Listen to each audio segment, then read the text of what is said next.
Hello good morning दोस्तों, कैसे आप सभी? उम्मीद सब बढ़िया है। तो इनके जी फैमिली ब्लॉग में आपका फिर से स्वागत है। दोस्तों आज सुबह के बज चुके हैं, अभी कितने बज गए? 6:30 बज गए। और अभी हम थोड़ा पैसे पानी पिला लेवा, जो कि हमारा प्रथम काम है। उसके बाद हम जाएंगे भी शहर और ड्यूटी पे। तो उसके बाद आज आएंगे रामनगर गोस्वामी और अनिता कुंड, और तो उनसे मिलेंगे। बहुत अच्छा लगा मिलकर मिलकर और कुछ सीखने भी लगा। ये देखो बस ज्वार का बीज चुका दिया है यो। और चलो अभी तो पहले जो फर्स्ट काम हो काम करते हैं। ये आप देख सकते हो मौसम बड़ा सुंदर मौसम है, ठंडा ठंडा मौसम हो गया भाई साहब। और ये देखो आबादी बच्चा है, बहुत शरारती बच्चा है। जैसे साइकिल भैंस के टक्कर मार सके हो।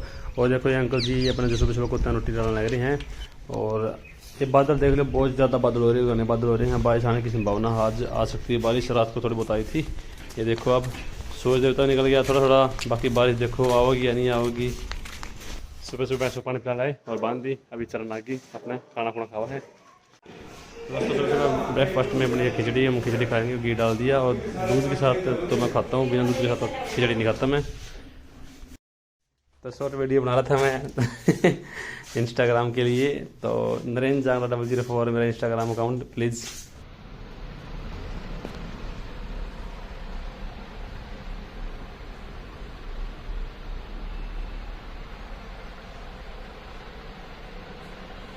अच्छे कलाकार हैं, वो आए हैं। एक भजन हम उनका भी सुनेंगे।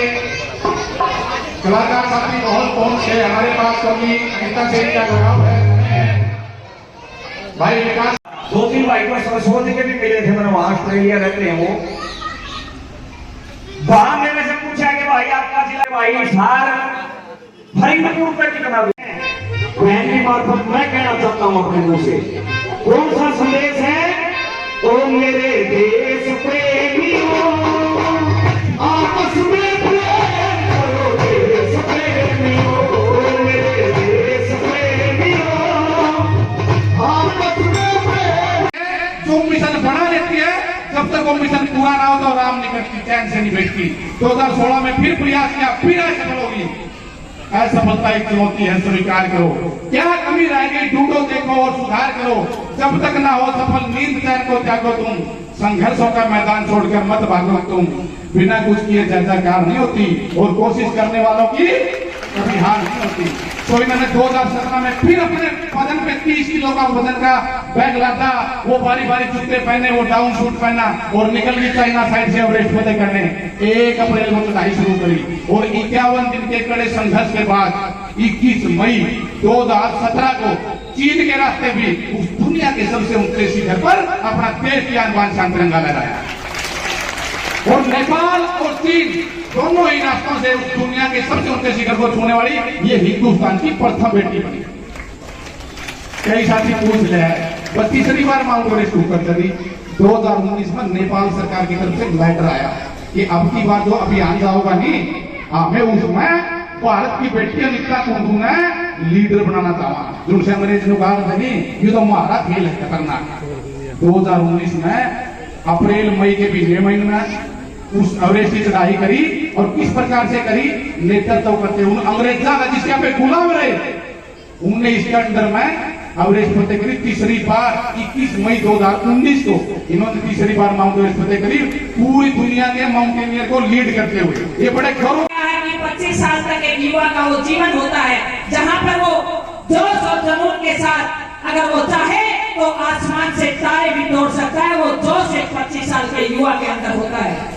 मेरा मकसद यही है कि मैं गांव-गांव में जाकर के, मेरी इच्छा शक्ति है कि मैं इस यात्रा को लेकर के पूरे हरियाणा प्रदेश में जाऊं और पूरे हरियाणा प्रदेश के मेरे चाचे ताऊ, मेरी चाची ताई, बहन बेटियों, युवा भाइयों को जगाऊं कि मेरा देश जाके मैं उस विवेकानंद की धरती पर पड़ी हुई कन्या हूं, जहां पर वो संदेश दिया गया है कि बेटियों को अगर आप पढ़ाओगे तो पूरा हिंदुस्तान जागृत होगा, पूरा समाज जागृत होगा। आज मेरा यहाँ आने का मकसद, जो मैंने बचपन से सीखा है कि जब तक समाज के अंदर ये कुरीतियां रहेंगी, दहेज प्रथा जैसा, कल मैं गांव आपके पास के गांव से ही प्रोग्राम करके निकल रही थी। यहाँ शायद सरसों की बात, सरसों से निकल करके बैरलपुर के बीच में थी। गगनवा से कुछ साथी मेरे पास आए और कहने लगे अनीता बहन आप कहाँ हो? मैंने कहा भाई मैं बंगाल से कार्यक्रम करके मैं अभी निकली हूँ। बोले कि हमने आपसे मिलना है। मैंने कहा क्या समस्या हो गई, इतना रात का समय है, आप मुझे फोन पे बता दीजिएगा। कहे कि हमने आपसे बात करनी है, हम चाहते हैं आपसे आमने सामने होकर बात करें। मैंने कहा ठीक है भाई मैं इंतजार करती हूँ। मैंने अपनी गाड़ी साइड में लगाई और वो पंचायत मेरे पास पहुंची और वो पीड़ा क्या थी अभी विकास भाई बेटियों के बारे में बता रहे थे। बड़ी दिल से दुखी हो जाती हूँ जब मेरे सामने ऐसी समस्या आती है, कोई बेटी परेशान होती है ससुराल में और वो अपने माँ बाप के लिए सबसे बड़ी पीड़ा हो जाती है। तो कहने लगे कि बेटी के पेट में घर में बच्चा था और अचानक से ऐसे पापी मिल गए कि बेटी को उस अवस्था में मारा गया और हम फिर भी चुप रहे ताकि बेटी का घर बच जाए। मैंने बड़ा गुस्सा आया। मैंने कहा सबसे ज्यादा तो मैं आपका ही इस पे विरोध करती हूँ कि इतना स्टाफ होने के बावजूद भी आपने पुलिस को कंप्लेंट नहीं की। मैं चाहती हूँ कि जब ऐसे विपरीत हालात में हमारी बेटियां हो तो वहाँ हम सब ने मिलकर विरोध करना चाहिए और ऐसे दुष्टों को सजा होनी चाहिए।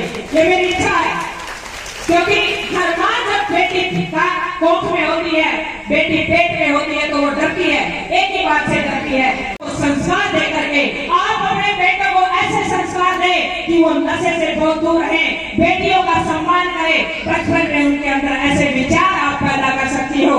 मैं आपके सामने एग्जाम्पल देना चाहती हूँ।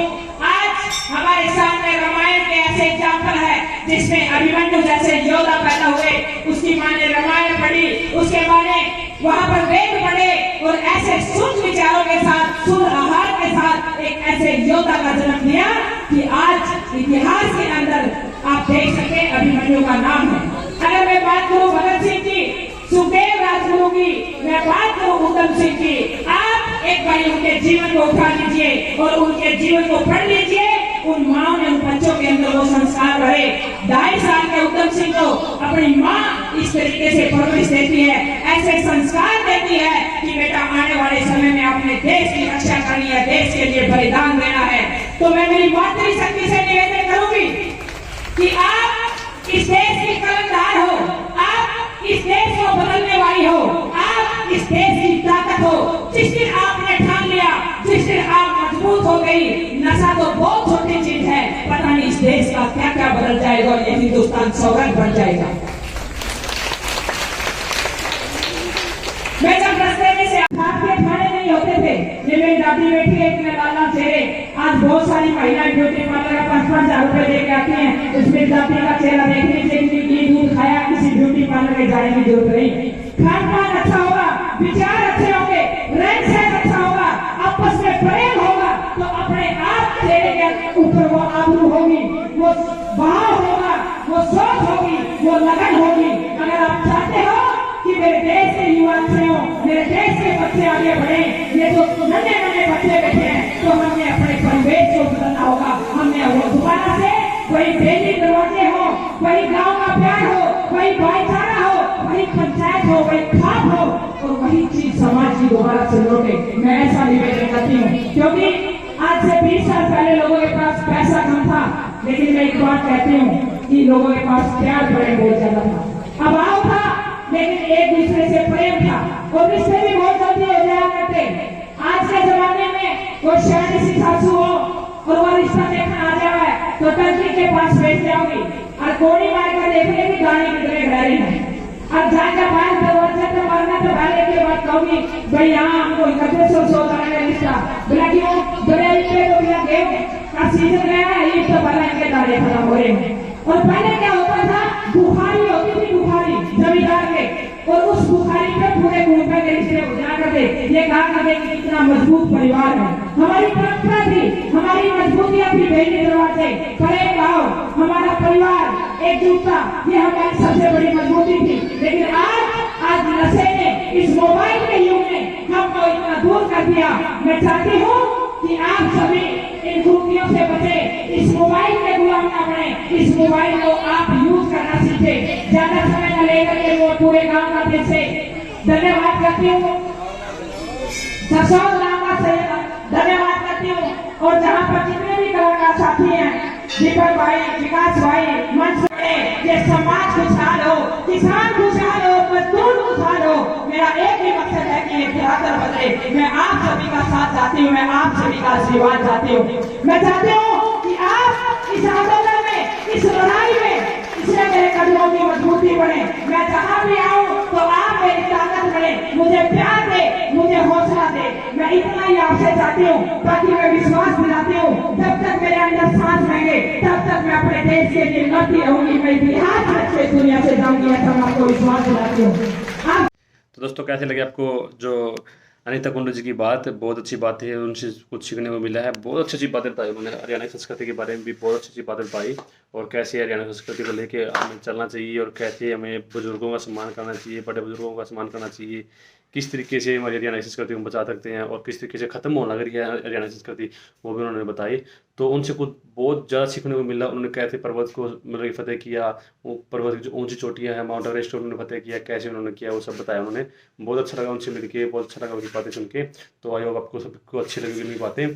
तो वीडियो को लाइक शेयर और सब्सक्राइब जरूर करते हैं। ओके, मिलते हैं नेक्स्ट वीडियो में। वीडियो को आज इतना ही, और यहीं पर होते हैं। और अभी टाइम हो चुका है रात के 8 बज गए अभी। तो अभी वहाँ से आए हैं बस, अभी जस्ट अभी खाना खुना खा के भी सोएंगे, आराम से रेस्ट कराए, थकावट होगी बहुत ज़्यादा।